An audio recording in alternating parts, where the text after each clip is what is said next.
قطر کې د اسلامي امارت د سیاسي دفتر مشر وایي دوحه کې یې د بیلابیلو هیوادو له استازو سره په لیدنو کې اصلي غوښتنه د اسلامي امارت رسمیت پیژندنه ده. هغه ویلي د اسلامي امارت په رسمیت پیژندنې سره به افغانستان سره د بیلابیلو هیوادو اقتصادي همکاري پیل شي. د چاپیریال ساتنې ملي ادارې او تخنیکي پلاوی د ملګرو ملتونو د اقلیمي بدلون نړیوال کنفرانس کې د ګډون په موخه د آذربایجان پلازمینې باکو ته تللی دی. دغه کنفرانس چې د اسلامي امارت له راتګ وروسته د لومړي ځل لپاره پکې د افغان حکومت پلاوی ګډون کوي، ټاکل شوی د روانې نومبر میاشتې له 11 تر 22 نیټې دوام وکړي چې افغان چارواکي پایلو ته هیله مند دي.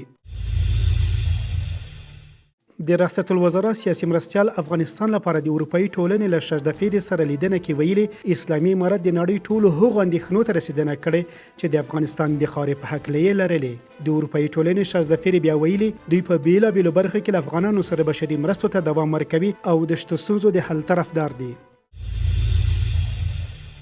د امر بالمعروف وزارت سرپرست له محتسبینو غوښتي چې خپلو دعوتي او اصلاحي چارو کې له نرمښت او غوره چلند کار واخلي او د ولسي وګړو خصوصي حریم ته درناوی وکړي. نوموړي له قومي مشرانو او دیني علماو غوښتي چې د دغه وزارت د قانون په پلي کولو کې ورسره مرسته وکړي.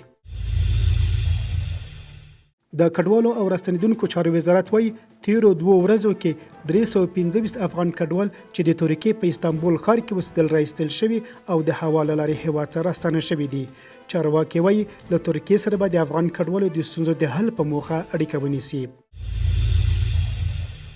پوهنې وزارت وایي د هیواد د سړو سیمو د لومړنیو ښوونځیو کلنۍ ازموینې د روانې لاړم میاشتې په 26 او د منځنیو او لیسې دورې ازموینې د لیندۍ میاشتې په لومړۍ نیټه پیلیږي. زیاتوي له 4 تر 12 ټولګیو کلنۍ ازموینې به د لیندۍ تر 15 دوام وکړي. د فراه د پوهنې ریاست مسؤلین وایي په مرکز او 11 ولسوالیو کې د 395 ښوونځیو له جملې 188 خپلې ودانۍ نه لري چې ډیری په کرایي کورونو کې او د ګوتو په شمېر په خیمو کې فعال دي. دوی وایي د روان کال په جریان کې 2 ښوونځیو ته نوې ودانۍ جوړې شوي او یو شمېر نور بیا رغول شوي دي.